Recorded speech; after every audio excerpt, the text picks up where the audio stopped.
Bom, Marcos, é, eu não poderia deixar de aproveitar a sua experiência como educador e de fazer para você uma colocação, um questionamento, com relação, primeiro, é, a situação que a gente está vivendo do educador nessa pandemia em que nós temos que nos é, estar recluso, principalmente com relação ao ensinamento, ao estudo, ao ensino por parte das universidades, escolas e casas espíritas. A segunda colocação é como é que você vê o futuro da educação no nosso país, tendo em vista que essa situação que nós estamos vivendo, a gente não tem mais o tete a tete no professor, aluno-professor, porque eu vejo que o pai é tão importante para o filho, assim como o professor, como educador, como evangelizador, é importante para o aprendiz, para o aluno. Né? E a gente está vendo também um distanciamento muito grande de Deus por parte dos jovens, por parte das crianças, etc, etc. E aí, a gente tem também a informação dos espíritos, que tem muitos espíritos reencarnando para resgatar a moral do planeta. Eu gostaria que você falasse um pouco sobre essa colocação que eu fiz. Muito bem, Alfredo. Isso vai dar outra palestra, né? Porque o tema realmente é muito profundo. Primeiramente, nós temos que conversar aqui sobre o que entendemos a respeito da educação. Aqui no Brasil, a educação tem sido muito confundida com a instrução, com o ensinar conteúdos de disciplinas curriculares. Isso faz parte da educação, mas não é propriamente dita a educação. Educação significa desenvolvimento do ser integral de todas as suas potencialidades cognitivas e emocionais. E hoje o que nós temos visto é um sistema de ensino que está ligado praticamente com exclusividade ao desenvolvimento cognitivo das novas gerações, das nossas crianças e dos nossos jovens. E mesmo assim, com o processo ensino-aprendizagem centrado no ensinar, ou, como cunhou o nosso querido professor José Pacheco, está centrada na ensinagem. Eu ensino, você aprende, e se não quiser aprender, não é problema meu. É assim que nós estamos vendo o nosso sistema. Quando, na verdade, o sistema, dentro desse processo, deveria estar centrado na aprendizagem.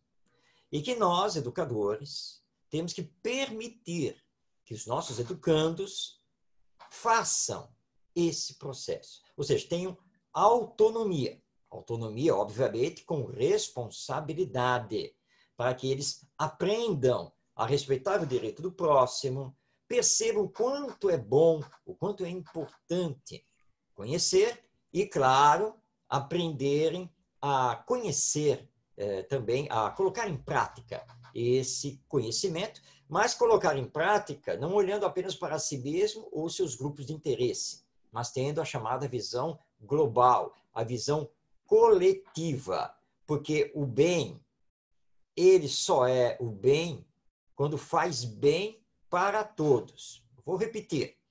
O bem só é o bem quando faz bem para todos. Esse é um ensino de Jesus e é um ensino também do Espiritismo. Então, esse é o primeiro passo. Temos que mudar a visão que possuímos sobre educação. E dentro dessa mudança de visão, entender que educação não se faz apenas na escola. Educação se faz também na família. Educação se faz no templo religioso. Educação se faz na empresa e assim por diante. E que educação é processo para toda a vida. Educação não se circunscreve exclusivamente ao período escolar, que mais ou menos vai aí dos 5, 6 anos até lá os seus 25 anos, alguma coisa assim, se considerarmos, né, da educação infantil até o ensino superior. Nós temos que estudar sempre, conhecer sempre, mas também aprendermos um pilar da educação que é muito importante, que é aprender a desconstruir. Ou seja, diante de toda e qualquer informação nova, estarmos prontos para absorver essa informação nova e mudar em nós conceitos, valores, hábitos. E isso o Espiritismo nos pede muito. Então, o que vem acontecendo nas últimas décadas? Como deixamos a educação de lado e não temos tido preocupação com a questão do desenvolvimento afetivo e emocional, que Allan Kardec chama de educação moral. E, aliás, eu nem posso falar disso dentro das escolas, nossa, porque só falta eu ser linchado, né, quando eu falo de educação moral, porque as pessoas confundem isso com religião, com exclusividade da família, e nós temos que tomar cuidado que não é por aí. Nós estamos falando do ser integral que nós somos. Pois bem, então o que nós precisamos fazer com as novas gerações? Religá-las a Deus. Aliás, a palavra religião significa isso, né? Religar a Deus. Do ponto de vista espiritual, mas também racional. Porque na medida que você desenvolve a inteligência, você vai desenvolver o lado moral, que é o que está faltando. E aí dizem, e vários especialistas da educação, que as novas gerações, neste século XXI, iniciando o terceiro milênio, precisam aprender a regra de ouro da educação. Que regra de ouro é essa? Eu tenho certeza que todos vocês que estão participando aqui conhecem muito bem essa regra de ouro, porque, afinal de contas, ela já está conosco há mais de 2000 anos. E que é a seguinte, e vocês vão lembrar quem a ensinou. Precisamos aprender a fazer ao outro somente aquilo que gostaríamos que o outro nos fizesse. Quem ensinou isso? Jesus. Há mais de 2000 anos. E que agora os especialistas estão entendendo que é a regra de ouro da educação. Vou dar um exemplo aqui bem prático. Eu estava em deslocamento aqui no Rio de Janeiro, de ônibus, era mais ou menos meio-dia, passava já de meio-dia, indo para meio-dia e meia, e peguei o trânsito, o deslocamento dos estudantes das escolas. E um grupo de estudantes, adolescentes, pré-adolescentes, né, entraram no ônibus. Eles eram de escolas públicas. Entraram, aqui no Rio de Janeiro nós entramos pela frente para sair por trás. Então eles entraram, passaram pela roleta lá com seus cartões, né, e foram logo lá para o final do ônibus, que é a saída.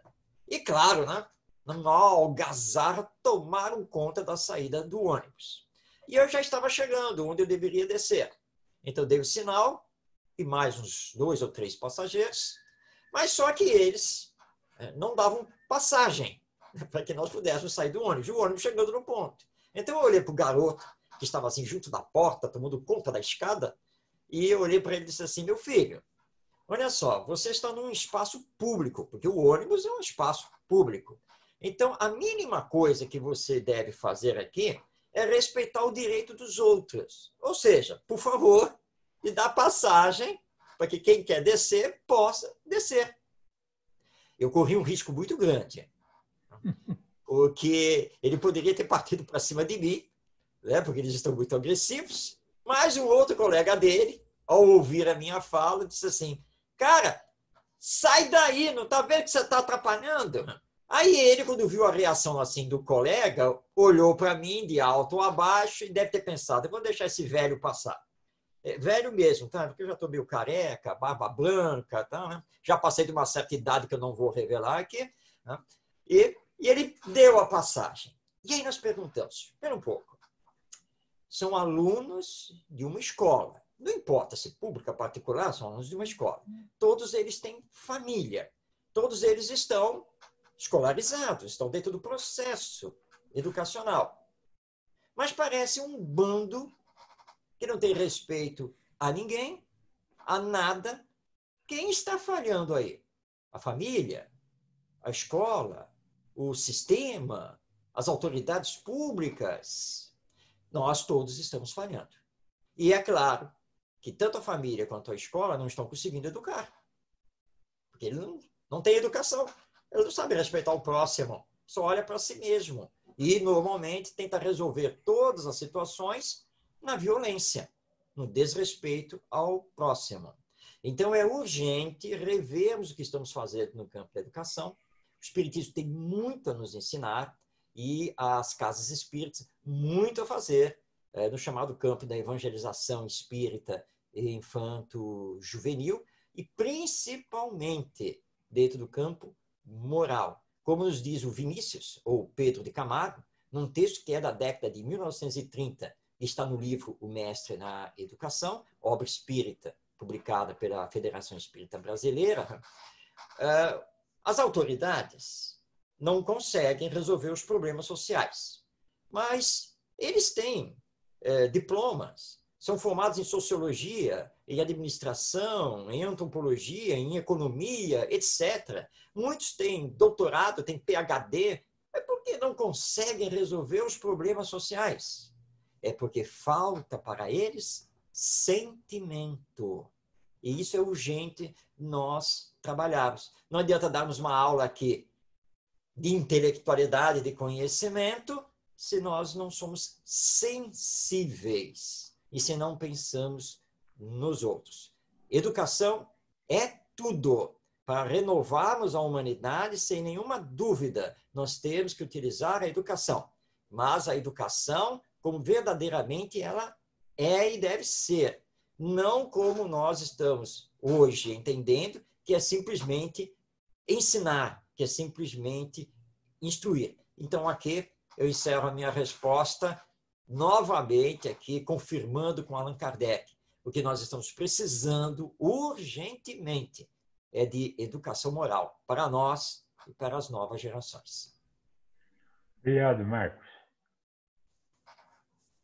Está aberto. Aproveitem. Marcos, Pois não.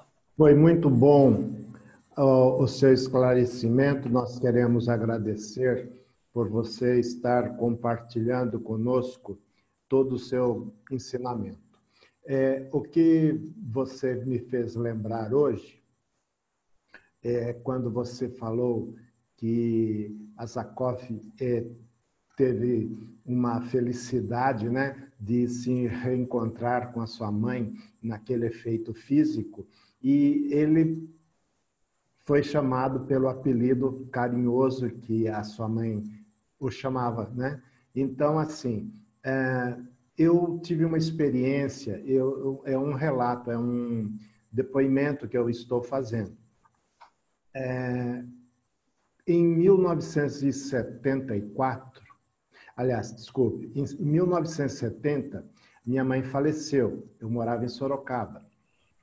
E já tinha planos de me mudar para Botucatu. E eu, na minha ignorância, pensava sempre assim: quando eu estiver em Botucatu, eu vou frequentar um centro espírita e quero ter o prazer de me encontrar com a minha mamãe. Então, como ela me chamava por um apelido, eu deixei esse apelido, não comentei com ninguém, porque eu imaginava que aquilo seria uma senha e que ela, ao se comunicar conosco, para que houvesse aí identificação daquele diálogo, ela me chamaria pelo meu apelido. Mas foi muito interessante porque eu não tenho vidência. Tive flashes de vidência umas 10, 12 vezes apenas. E num trabalho prático da desobsessão, logo quando eu comecei, isso há 50 anos atrás, então, para minha felicidade, no trabalho prático, eu vi minha mãe no trabalho. Fiquei emocionado e imaginando que ela fosse se comunicar por um outro médium, mas isso não aconteceu. Ela se incorporou em mim, deu a mensagem, passou um lembrete, um aviso, um recado para o meu pai, que na época ainda estava encarnado, e aquilo foi muito emocionante. Mas ela não me chamou pelo meu apelido, não foi necessário. Ao término do diálogo, o diretor do trabalho, o doutrinador, aliás, que era o Dr. João, perguntou para a minha mãe se ela gostaria de deixar o nome para que fosse anotado na ata. Então, o diretor do trabalho, Valnei Canuti, disse simplesmente assim, de longe, Dr. João, não há necessidade, pois é a genitora do médium que está se comunicando conosco. Isto foi muito emocionante.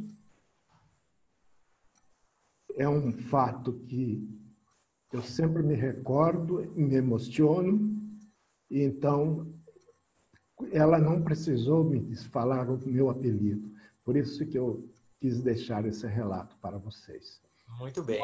Eu acredito que todos nós poderíamos aqui fazer vários relatos, não? De acontecimentos conosco, porque todos nós, num grau maior ou menor, somos médiuns. E a presença, né, dos nossos entes queridos, muitas vezes, nos emociona.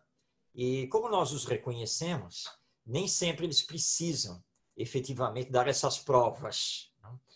Mas claro que, a nível de ciência, essas provas são, de fato, importantes, né? Para que você possa mostrar, olha, tá vendo? Só o espírito sabia disso, né? Ninguém sabia, médium não sabia e assim por diante. Mas desse seu caso e de tantos outros que nós poderíamos trazer aqui, só nos vem aquela certeza, né, inabalável que somos sempre acompanhados, né, que aqueles que nos amaram continuam nos amando com toda a certeza e que, se Deus houve por bem levá-los antes de nós, que tenhamos a certeza que os laços afetivos continuam e que, já que nós ficamos, é porque nós ainda temos o que fazer aqui na Terra. Então, com certeza. Eu sou um pouco brincalhão e, de vez em quando, aqui com os meus entes queridos, os familiares, que às vezes estão passando por algum problema de saúde, aí eu falo assim, olha, gente, é o seguinte, eu mandei uma mensagem lá para Deus, tá, para perguntar de você. Aí já veio a resposta, tá? E é para você não se preocupar, porque, segundo a sua ficha encarnatória, você vai viver até os 120 anos. Eu exagero, né? Aí a pessoa, não, que isso? Não, eu estou não estou nem me aguentando aqui. Mas só Deus é que sabe. Então fica naquilo. Agora, se tiver que enfrentar a morte, não se preocupe, ela não é uma caveira com a foice na mão. A morte é só voltar para o mundo espiritual. E olha só que beleza. Tá, você vai nos deixar. E eu sei, claro, que isso mexe com os seus sentimentos. Mas você vai reencontrar aqueles dos quais você tem saudade. Papai, mamãe, vovô, vovó, e vai por aí afora, não é mesmo? Então, olha a consolação que o Espiritismo nos dá. Eu não sou médium, né, de incorporação, nada disso, também não tenho vidência. Eu só vejo, bom, eu vejo muitos espíritos, mas todos encarnados. Falando de desencarnado, não vejo nada. Mas eu tenho a certeza. Até porque, como você, em reuniões mediúnicas, já tive provas mais do que suficientes de entes queridos, né, que continuam. Aliás, vou contar um caso aqui, é rapidinho. Durante muitos anos, eu trabalhei como voluntário na Rádio Rio de Janeiro, uma emissora aqui do Rio, que é uma emissora espírita, 24 horas no ar, com o meu queridíssimo amigo e tão saudoso Gerson Simões Monteiro, grande trabalhador da Seara Espírita. O Gerson era médium, tinha vidência, e um dia eu cheguei, né, nós tínhamos o programa existe até hoje, que é o programa Debate na Rio, e eu cheguei, estava preparando as coisas para o programa, e ele olhando para mim, tá, aí uma hora assim, Marcos, vem cá, senta aqui. O que foi? Olha, eu não ia falar, eu achei que não devia falar, quando eu vi. Mas agora ele está dizendo que eu posso falar. Então, já que ele está dizendo que eu posso falar, eu vou falar. Eu falei, então tá bom, Gerson, diga o que é. Não, seu pai está aqui. Pronto, falei. Puxa, que bom, quer dizer, ele está aqui presente, está, tá? Desde que você chegou, ele já veio acompanhando. Tá? E disse que vai ficar até o final do programa. Puxa, bom, eu agradeço a você. Olha, é o seguinte, eu vejo muita coisa, não é? Então, eu vi o seu Vinícius, né, que é o nome do meu pai, eu vi ele aqui. Olhei para ele, ele olhou para mim, e eu pensei assim, bom, eu não preciso falar isso para o Marcos, né? Ele está aqui, não preciso falar isso. Então, eu achei de não falar. Mas aí eu vi que ele não saía daqui. Aí eu mentalmente perguntei, eu posso falar para o Marcos que você está aqui? E aí ele me acenou e disse, sim, pode falar. Então, estou falando. Tudo bem com você? Falei, para mim está tudo bem. Que ótimo isso, né? Saber que ele está bem e que está aqui me acompanhando. Eu só tenho que agradecer. E aí o Gerson pegou e disse assim, tá, e tem outra coisa. Você sabe quem é o seu mentor espiritual, seu guia espiritual? Falei, saber, assim, afirmar com todas as letras eu não posso. Tenho muitas indicações que já me foram dadas, mas eu não vou afirmar aqui. Ah, isso não é possível. Como que você não vai afirmar? Então você não sabe quem é seu guia espiritual? Sabe que eu preciso falar uma coisa dessa? Porque ele está aqui também. E, bom, agora você me pegou, né? Eu não vou arriscar, não. É melhor você falar.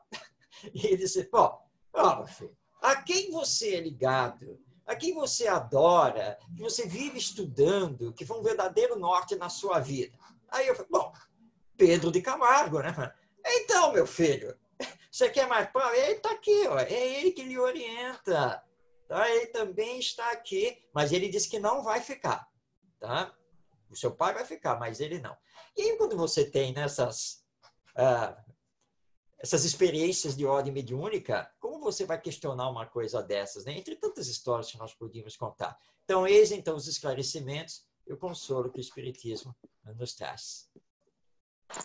Marcos. Essas e por outras razões que é uma doutrina consoladora, né, pessoal? Sem dúvida, sem dúvida. Marcos, desculpa, eu vou aproveitar o privilégio de você estar aqui, te agradecer, né? Eu gostaria, assim, de tocar contigo nesse processo de aprendizagem, né? Você trouxe o Pacheco, né?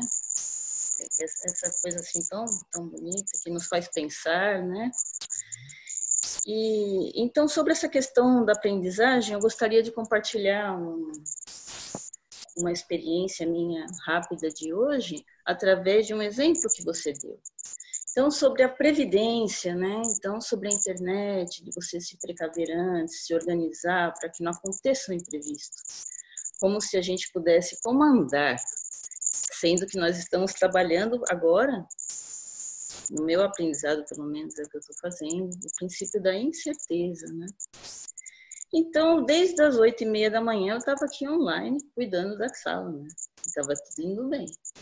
Foi uns 7 minutos antes que eu percebi uma fala do Alfredo que estava falhando. Aqui eu falei, olha, eu acho que é mais previdente eu desligar um pouco e ligar outra vez. Então, nesse complexo de aprendizado, porque nesse momento é muito rico, nós todos estamos aprendendo muito, né? Refletindo, tentando significar nossas experiências. Então, eu tenho aprendido que eu não controlo nada por causa do elemento surpresa, do presente. Então, eu não controlo, mas eu posso comandar as minhas ações, como eu vou agir, com respeito àquilo que aconteceu comigo. Então, aí que entra toda a profundidade, os valores da doutrina espírita que estão no Evangelho, né? Porque ele trata ali da parte moral, né? Então, da paciência, da resignação, da renúncia, da entrega e da mansidão e tudo isso. E aí entra o segundo ponto que eu gostaria de comentar contigo, porque eu achei ele muito rico, mexeu comigo, vou ter que dizer, sobre o rapaz que estava lá tentando descobrir qual que é o espaço que ele ocupa no mundo, e lá no ônibus ele achou um espaço que ele falou, talvez esse seja o meu. Você falou sobre a sensibilidade na educação, sobre a compreensão do outro, né? De alguma forma é a empatia, assim que a gente ensina, né? E aí eu pensei assim, né, que esse jovem não está sendo olhado, e ele não está conseguindo olhar o mundo também. Os jovens estão assim. Certamente ele não tem clareza de quais são os seus espaços. E que a gente pode ser um exemplo, assim, que a gente vai educar. Então, eu fiquei pensando assim, o que aconteceria? Eu vou deixar só essa pergunta. Se ao invés de eu fazer um discurso para ele, do outro falar, sai da frente, cara. Se eu só falasse assim para ele, filho, dá licença, por favor, eu vou passar. Talvez ele abrisse um espaço no coração para ele sentir, opa, esse espaço aqui não tá bom para mim, né? Era isso, te agradecer profundamente a possibilidade dessa abertura da gente conversar, pensar junto, sentir junto e tentar ir trabalhando dia após dia, porque eu acho que nós não controlamos nada, por mais previdentes que nós sejamos. A vida pertence a Deus, não a nós. Não? Com certeza. E apesar de nós termos o livre-arbítrio, podemos planejar, podemos nos organizar, podemos sonhar, trabalhar para atingir determinadas metas, e isso é muito importante, ter ideais, mas a vida não nos pertence. E, com certeza, nem sempre as coisas vão acontecer como nós sonhamos, ou como nós desejamos, e como nós queremos, porque a vida pertence a Deus. E o que nós temos percebido muito com as novas gerações, e vamos nos incluir, né? O que temos percebido com todos nós, é falta de sensibilidade. Nós não estamos assim muito sensíveis, não. Nós estamos práticos demais e olhando muito só para nós, aquilo que nós queremos, o que faz bem para nós, mas que nem sempre fará bem ao próximo. E dentro da educação, nós precisamos trabalhar muito a sensibilidade. Em 1999, surgiu o IBEM. Hoje, nós trabalhamos com o nome de fantasia, que é o IBEM Educa, mas oficialmente é o Instituto Brasileiro de Educação Moral. É uma organização não governamental que já tem 21 anos de existência e que trabalha junto aos professores, pedagogos, escolas, secretarias de educação e pais, levando projetos pedagógicos, levando treinamentos, educação à distância. Então, nós temos um leque aí de serviços dentro do campo da educação. E lá, quando o IBEM surgiu, nós conseguimos desenvolver 2 grandes projetos, que trabalhamos esses projetos até os dias de hoje. Um que é a Escola do Sentimento, que é um projeto para transformar a escola, e a Pedagogia da Sensibilidade, que é justamente para nos tornar mais sensíveis, para conseguirmos trabalhar esse lado que muitas vezes está lá dentro, né? E precisa, como dizia Kardec, precisa de um toque, né? Ele precisa ser tocado pela nossa sensibilidade, de chegar junto a ele, né? Afagá-lo, sim, sentar, conversar, ouvir e fazer ele pensar. Em educação é muito importante nós fazermos pensar.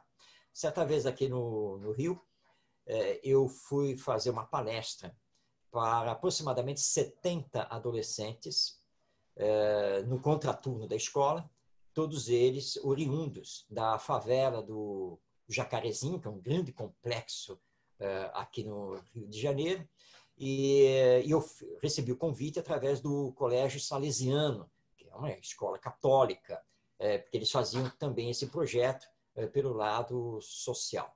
E trabalhando então lá com os adolescentes, na hora que deu o intervalo para um lanche, um grupinho estava lá conversando e eu ouvi o garoto dizer assim: olha, a única solução para a violência aqui no Rio de Janeiro é nós matarmos todos os bandidos.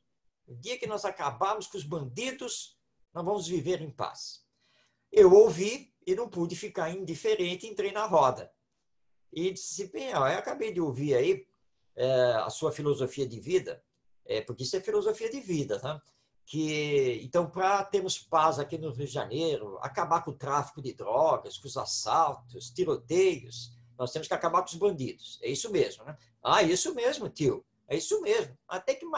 Bandido, tem que matar. Assim, só vão ficar os bons. Tá, tudo bem. Vamos pensar aqui um pouquinho nessa sua teoria aí, nessa sua visão da vida. Vamos fazer um faz de conta aqui, porque você ainda é um adolescente, você ainda vai crescer, vai virar um adulto, e nesse nosso faz de conta, você vai ter filhos. Digamos que aconteça que apenas um dos seus filhos, apesar dos seus esforços, vire bandido. Mas não tem problema, certo? Que se o seu filho virar bandido, eu vou lá, pego uma arma, mato para livrar a sociedade dele. E fica tudo bem, certo? Aí ele parou, pensou um pouquinho e disse, não, aí não, né, tio, não pode. Ué, porque eu não posso matar, ele não é bandido? Não, mas acontece que é meu filho. Ué, mas e daí? Porque você disse que todo bandido precisa ser morto. Então, esse não vai poder ser morto porque ele é seu filho? Mas todos os bandidos, todos os criminosos, são filhos de alguém. Todo mundo tem pai e mãe. Se entrarmos aqui no questionamento, se foram cuidados, educados pelos pais, se entrarmos nessa questão. Mas todo mundo tem pai e todo mundo tem mãe. Todo mundo é filho de alguém. E aí, você está fazendo uma exceção? Não, mas sabe como é que é, né, tio? Mas porque é meu filho, né? Ah, é? Pois é. Mas você está dizendo que pode matar o filho dos outros. Tá? E tem mais uma questão aqui nessa sua filosofia. Tá? Você pegar uma arma, ir lá e matar o bandido, você não é, então, a partir desse momento, um assassino? Você também não vira um criminoso? Aí ele parou e disse, não, bem, não, né? Porque eu estou só limpando a sociedade, né? Não, mas se você está limpando a sociedade, matando um outro ser humano. Quem mata outro ser humano é um assassino, tem que responder perante a lei. Aí ele, então, parado, tio, o senhor está dando um nó na minha cabeça. Não, não, aqui, eu não estou querendo dar um nó na sua cabeça, eu quero que você pense. E pense em mais uma pergunta. Será que utilizando da violência nós vamos resolver a violência? Ah, mas aí faz o quê? Isso nós vamos estudar agora quando nós voltarmos deste intervalo. Até lá você fica pensando, tá bom? E aí eu saí da rodinha e deixei que eles ficassem lá conversando e pensando. Porque nós temos que fazer com que essa nova geração, aí, como você citou, a empatia, saiba se colocar no lugar do outro, para aplicar a regra de ouro, né? Olha, você só deve fazer ao outro aquilo que você gostaria que o outro lhe fizesse. Você gostaria que alguém chegasse até você, olha, não gosto de você, ou eu acho que você fez o mal, então eu vou te matar. Não, né? Então você não deve fazer isso com o outro. Bom, agora, que caminhos nós podemos ter na sociedade para vivermos em paz e corrigirmos esse problema da bandidagem, da criminalidade, da violência, etc. Bom, só tem um caminho, a cultura da paz.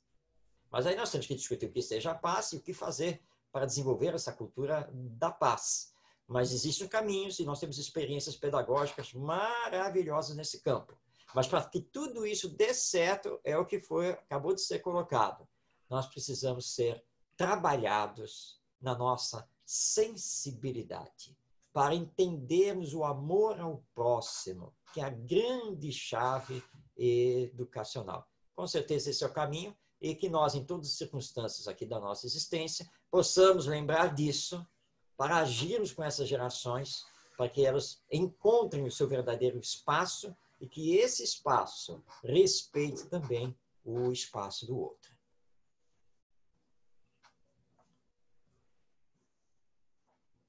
Marcos, bom dia.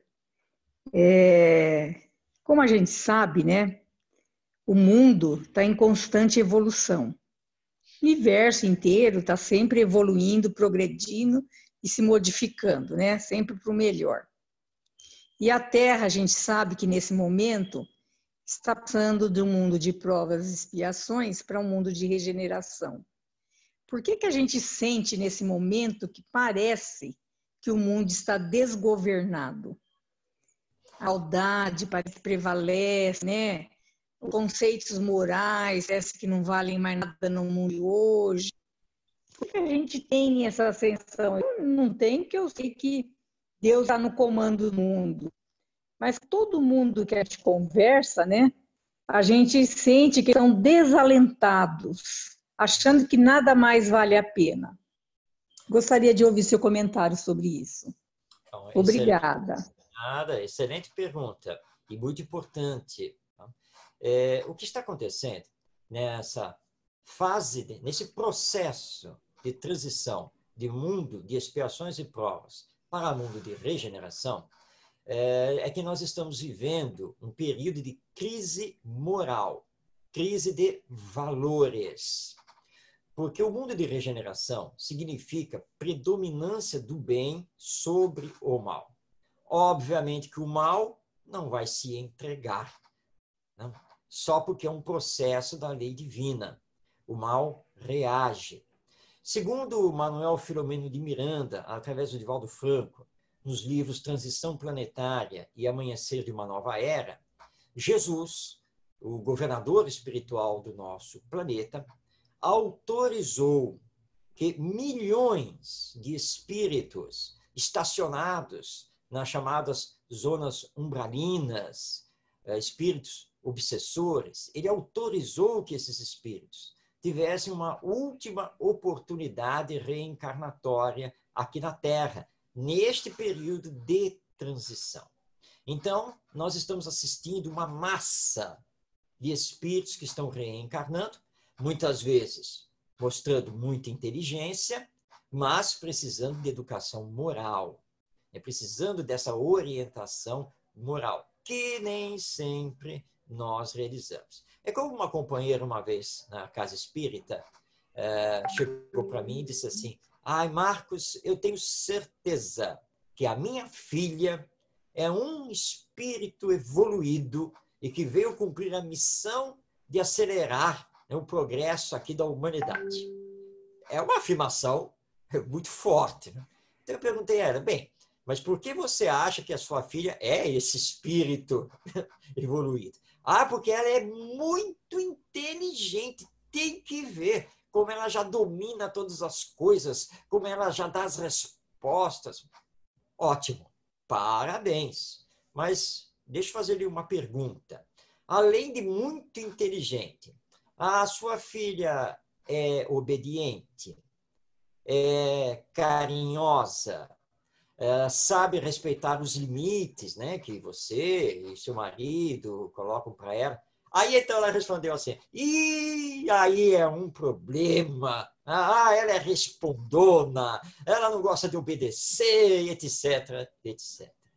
Então eu tive que ser muito sincero com ela, essa minha amiga, e dizer assim: olha, então você vai me desculpar, mas não me parece que a sua filha seja esse espírito evoluído, benfeitor, que veio aqui para regenerar a humanidade. Porque espírito bom, espírito evoluído, mais aperfeiçoado, ele não é apenas na área intelectual, ele é na área afetiva, emocional.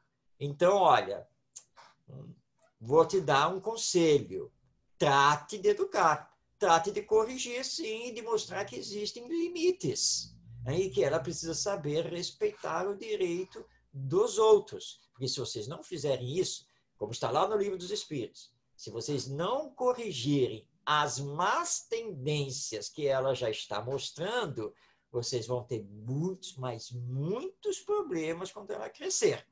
Tá bom? Então é isso. Nós estamos passando por esse período de crise e estamos recebendo esses espíritos, mas que precisam da nossa orientação. Educar dá trabalho? Ai, como dá.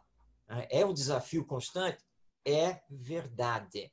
Mas são nossos irmãos e nossas irmãs que estão reencarnando e tudo precisamos fazer com eles. Mas eles estão reagindo. Egoísmo, orgulho, violência ainda predominam em muitos deles. Mas isso vai passar, porque é da lei divina que todos haverão de desencarnar, retornar ao mundo espiritual, e ao retornar ao mundo espiritual, eles deverão ser levados a outros planetas mais compatíveis com o nível evolutivo deles. Mas a nossa competência é, pela educação, resgatá-los, conseguir os colocar no bom caminho. Então tenhamos calma, paciência, fé, que este período de crise moral, ele vai passar.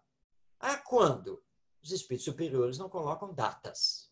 Aliás, cuidado com essas datas que andam colocando aí no movimento espírita, a partir do ano tal. Aliás, teve um companheiro aí que espalhou pela internet, não apenas um ano, mas o mês, o dia e a hora em que nós já seremos mundo de regeneração. Infelizmente, ele colocou muito lá para frente, eu não estarei mais encarnado aqui. Que pena. Essas informações não são informações reais. É processo. Ele vai acontecendo e é muito dependente do que nós estamos fazendo aqui com o nosso livre-arbítrio e com os esforços que estamos realizando dentro do campo da educação e com as novas gerações. E lembrando, nós precisamos ser o bom exemplo.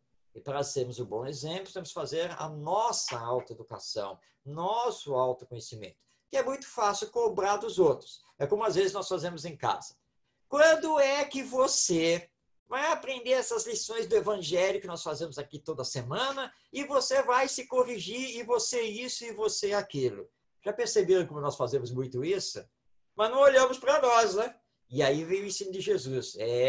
Você é capaz de enxergar o cisco no olho do outro, mas não vê a trave que está no seu olho. A pergunta não é essa. Quando é que você vai se melhorar? A pergunta é outra. Quando é que eu vou me melhorar? E quando eu me melhorar, eu serei exemplo. E o exemplo arrasta.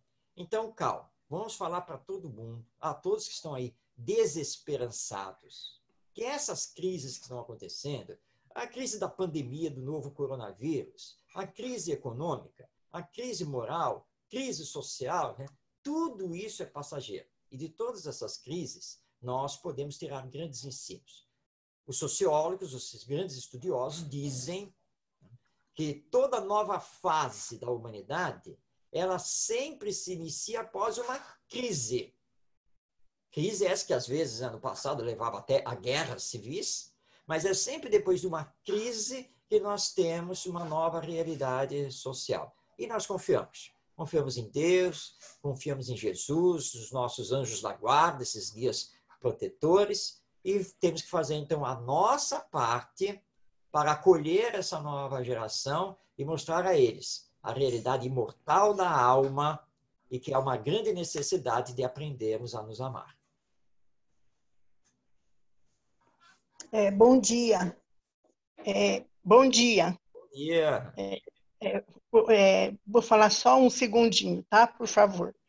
Eu acredito assim que não é bem uma educação, né, do ser humano, de todos nós em si. É uma reeducação do espírito, né? Porque todos os atributos que o espírito tem, conquistou, ele não perde, né?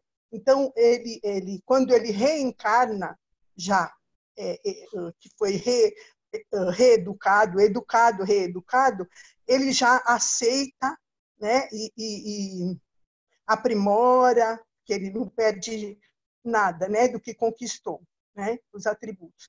E aí, aqueles, por exemplo, que estão já em... Todos nós estamos nos reeducando, e principalmente no ponto de vista moral, né, do espírito.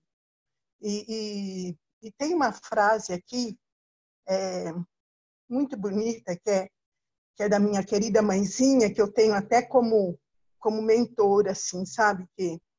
E agora há pouco, eu ouvindo tudo, e me veio essa intuição, né? Então, vou passar, vai valer a pena até para um fechamento aí para o senhor, tenho certeza. Ela fala: povo brasileiro, a tua causa é a da educação, porque só ela é que pode aperfeiçoar a saúde, a moralização e o trabalho dos teus filhos. Compreenda que nem todos estão na mesma sintonia. Isso se chama tolerância. Anália Aranha. Muito bem. Excelente, excelente. Ela me deu essa intuição, sabe? Às vezes, sim, então, eu fui criada na Anália Franco e tenho um amor muito grande por ela e ela me acompanha, ela me dá essas intuições. Então, eu acho que isso que eu tenho dela já guardado vem a calhar aí, né, com o seu estudo, e dá até para fechar, né, que ela fala, né? O senhor quer que eu repita o que ela fala? Pode repetir, por favor. Vamos gravar essa fala. Povo brasileiro, a tua causa é a da educação, porque só ela que pode aperfeiçoar a saúde, a moralização e o trabalho dos teus filhos. Compreenda que nem todos estão nessa mesma sintonia. Isso se chama tolerância. Anália Franco. Muito bem. Nossa querida Anália Franco, essa grande educadora brasileira, né, que foi um exemplo para todos nós e que nós espíritos precisamos conhecer melhor. E essa fala dela realmente fecha tudo aquilo que nós falamos, com certeza. Muito obrigada. Bom dia. Marli, alguma pergunta? Marli? Marcos, você estava falando dos exemplos, você ilustrou várias situações, e eu estava lembrando de uma situação que eu vivi, é bem rapidinho que eu vou falar. Eu sou professora aposentada agora, mas há uns anos atrás, eu estava com uma classe do ensino básico de alunos de 8 a 10 anos no ângulo. E então, eu tinha, na minha classe de 30 alunos, tinha mais ou menos umas 6 crianças que eram uma verdadeira sumidade. Eram crianças assim que a gente até pensava, puxa, nem precisava estar aqui no 4º ano, podia passar para o 5º ano.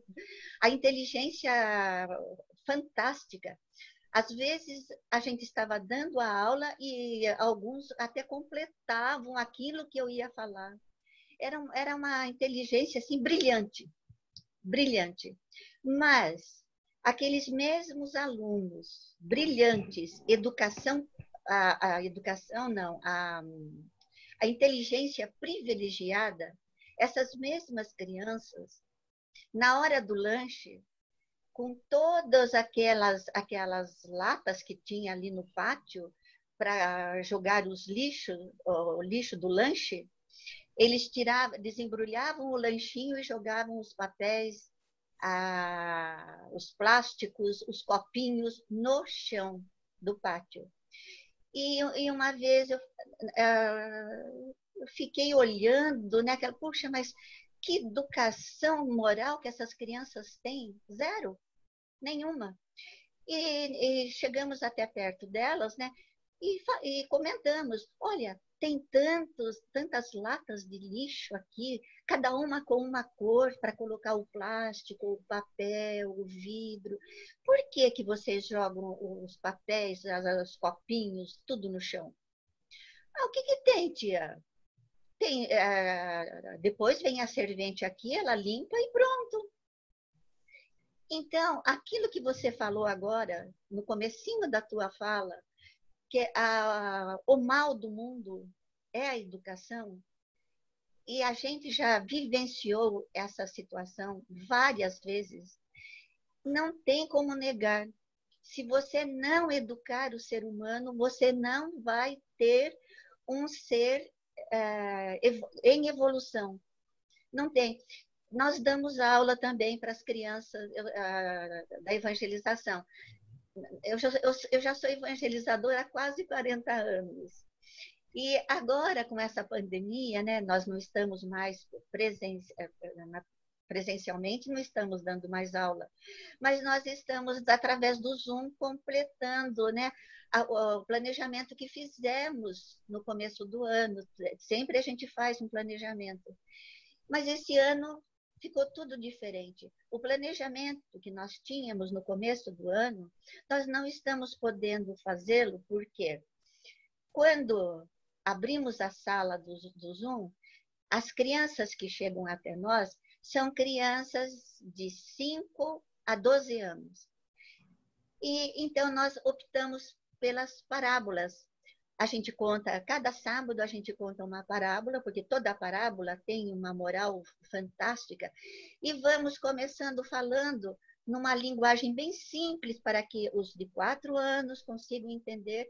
E depois a gente vai aumentando o vocabulário até atingir os 12 anos. Está dando certo, está dando certo. Mas a gente vê, do lado da falta da educação moral, a gente percebe a vontade também desses espíritos que estão emborcados agora no corpinho infantil, a vontade que eles têm de aprender. Por exemplo, nós contamos a parábola do bom samaritano e depois, no finalzinho, a gente perguntamos qual a parte que você mais gostou.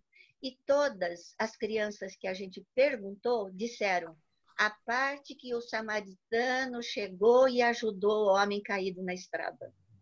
Isso, para mim, foi olha, foi uma coisa emocionante, porque no mundo que nós estamos vivendo, como a outra companheira falou, nós estamos vivendo muita violência, a mídia é muito violenta. Então, eu pensei, eles vão dizer alguma coisa. Nunca imaginei que eles fossem falar que era o bom samaritano. Mas eles disseram, eu gostei mais da parte que o samaritano ajudou o homem machucado. Então, puxa,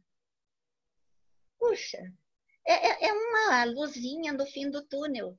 São 20 crianças, que 2 saiam evangelizadas, que uma consiga percorrer o caminho de Jesus, o caminho que ele ensinou. Eu acho que a tarefa está cumprida, né? Sem dúvida. Muito obrigada, Marcos, pelas suas palavras. O Alfredo sempre me dá alguma coisa sua, e ele me deu uma apostila que eu sigo muito, chamada Aprendendo a Educação Espírita, sabe? Para a gente poder se armar, para poder conversar com esses espíritos que estão chegando agora, porque são espíritos muito inteligentes. E se a gente não der uma resposta satisfatória, eles perdem a confiança. Já percebemos também isso. Outra coisa, eu gostei daquilo que você falou, pedagogia da sensibilidade. Isso mesmo. É a primeira vez que eu ouço isso. Adorei. Que bom. Aproveitando sua fala, então lembrando o quanto é importante nós trabalharmos não apenas as crianças e os jovens, mas trabalharmos os pais.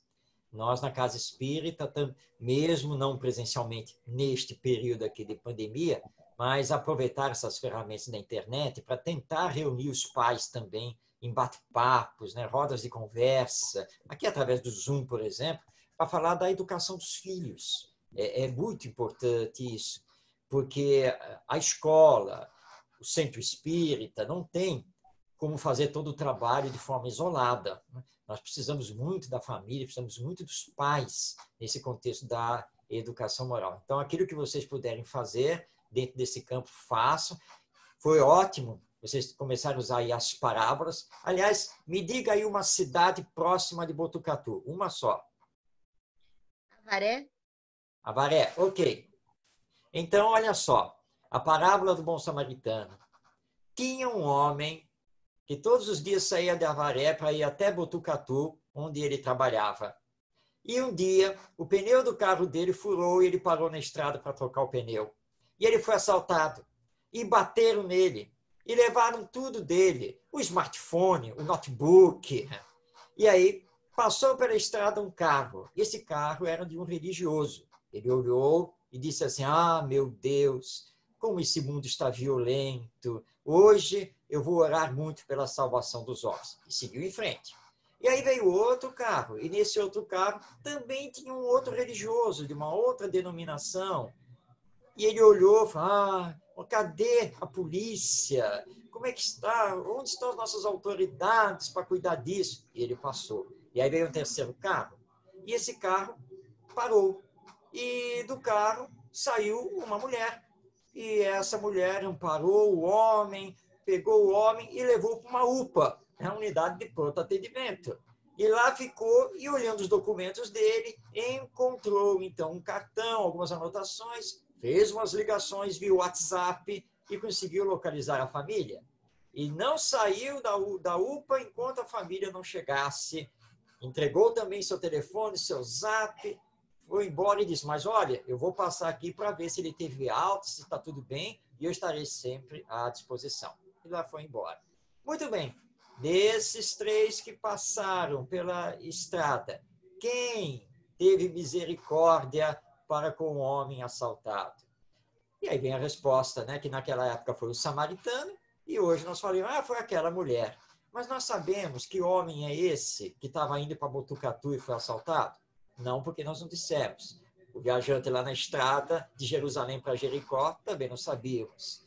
Nós sabemos quem é o samaritano lá que cuidou? Não, porque Jesus também não disse, só que é o samaritano. Nós sabemos quem é a mulher que cuidou aí do homem? Não, só sabemos que é uma mulher, não é um homem. E aí, qual foi a lição de Jesus? Né? Então, vai e faz o mesmo. Porque a parábola surgiu da pergunta que o doutor da lei fez a ele. Senhor, quem é o meu próximo? E Jesus deixou muito claro com a parábola. É qualquer um. Porque todos somos irmãos, todos somos filhos de Deus. Bom, Muito bacana a sua abordagem, Marcos. Mas eu queria só dizer assim que eu faço parte desse grupo da evangelização, que as imagens daquela época, a carroça, os bois, a estalagem, o deserto, tudo isso fascina também o imaginário das crianças e conduz elas inconscientemente para aquele lugar, para aquela época. E eles desenham, e desenham bastante. Então, é muito bonito ver como isso também é muito rico, porque já está tão cansado de smartphone, de tudo isso. Então, a gente tem optado por trazer essa vivência desse clima também. Claro, perfeito. Eu apenas contei, na atualidade, apenas para mostrar que a parábola... Sim, é interessante dar para transpor para todas as épocas. Isso que é muito lindo. E na hora deles comentarem, eles transpõem. Né? Se a gente está falando da parábola do filho pródigo, na hora deles falarem, eles vão falar, eu sou a irmã mais velha, aí o outro, eles conseguem transpor com muita facilidade. Em termos educacionais, eles aprenderem a contextualizar, né, para os dias de hoje e para a própria vida. Isso mesmo. E, gente, eu tenho a impressão que a Silza quer falar. Vocês estão me ouvindo? Vocês estão me ouvindo aí? Sim. Não, eu estou só, como se diz, estou me alimentando da palestra, entende? Então, estou recebendo as informações, eu vou trabalhando a minha imaginação, mas eu só tenho a agradecer. Muito boa mesmo. Valeu. Muito obrigada. Eu que agradeço a oportunidade. Bom, nós estamos já caminhando para o final, já estamos a 1h30. Nossos agradecimentos ao Marcos por ele ter dedicado esse tempo num domingo. Ele poderia estar descansando a nós e trouxe muito ensinamento, muita informação, e nós gostaríamos de cantar outras vezes com você, na medida do possível. Nós gostaríamos de, se você permitir, Marcos, encerrarmos a nossa live dessa manhã, e nós gostaríamos de convidar a Marli para a prece de encerramento.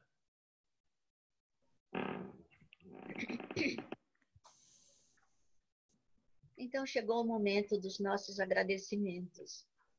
Agradecemos do fundo do coração ao nosso companheiro Marcos, que trouxe para nós um alimento, como disse a irmãzinha Silza, um alimento fantástico, um alimento maravilhoso, lindo para a nossa alma, para o nosso sentimento, para os nossos sentimentos, para a nossa serenidade. Foi muito bonita, foi muito produtiva esta manhã. esta manhã linda, cheia de energia, em que Deus, em sua infinita bondade, nos proporcionou.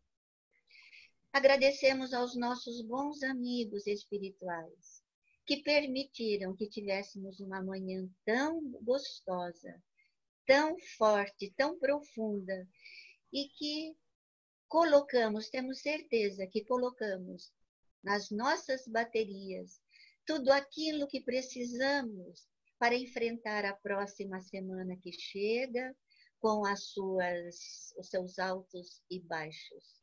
Vamos colocar no nosso coração, no nosso comportamento, na nossa postura, os ensinamentos de Jesus. A regra de ouro: faça aos outros o que gostaríeis que os outros vos fizessem. Só assim seremos felizes. Só assim seremos pessoas amáveis, gentis e prontas para abraçar o novo planeta que se chega, quando nós abraçarmos o plano de regeneração. Abençoa, Senhor, abençoa todos os nossos irmãos que neste momento passam por provações difíceis, expiações dolorosas. Abençoa a nossa família, Senhor. Abençoa os nossos parentes distantes. Abençoa, Senhor, os nossos irmãos que neste momento estão passando para o mundo espiritual. Que possam ser acolhidos com muito carinho, que possam ser acolhidos pelo nosso querido e amado Mestre Jesus. Pedimos em favor das nossas crianças, em favor dos nossos jovens, que todos possam desviar dos caminhos negativos, que o nosso planeta agora em transformação se apresenta. Pedimos as bênçãos de Jesus em favor dos nossos irmãos asilados, hospitalizados e que neste momento estão passando por provações muito complicadas. Abençoa a todos nós, Senhor. Continue nos iluminando, nos fortalecendo, nos dando tudo aquilo que precisamos para podermos levar adiante os compromissos que assumimos antes da nossa reencarnação. Compromissos sagrados perante a nossa consciência, perante Deus e perante as pessoas que nos rodeiam. Permita ainda, Senhor, que o nosso querido Marcos possa voltar e possa trazer mais lições, mais evangelho aos nossos corações. Abençoa todos nós neste domingo tão bonito. Abençoa todos os nossos irmãos que não puderam assistir à apresentação do amigo. E abençoa toda esta humanidade, Senhor. Todos nós precisamos das tuas bênçãos. Obrigada, Senhor. Que assim seja. Que assim seja, Senhor. Muito obrigado. Marcos, muito obrigado. Um bom final de domingo. A todos nós. Muita paz para você, para a tua família. E que Deus abençoe você no seu trabalho e abençoe a todos os que estiveram conosco e os que não puderam estar conosco nesta manhã. A palavra com você, se você quiser fazer uma consideração final. O meu abraço a todos. Muito obrigado por esta oportunidade. Que possamos estar juntos e também um pouco mais à frente e continuemos vivos e fortes, porque não somos abandonados e nós vamos sim regenerar esta nossa humanidade com essa nossa visão de futuro. Jesus abençoe a todos. Um grande abraço. Grande abraço. Abraço a todos. Abraço. Obrigado. Bom fim de semana para todos. Fiquem com Deus. Você também fica com Deus. Bom final de semana. Gratidão, Marcos. Deus te abençoe. Muito Eu que bem. agradeço. Grande abraço a todos. Bom domingo para você e sua família. Obrigado. Tchau.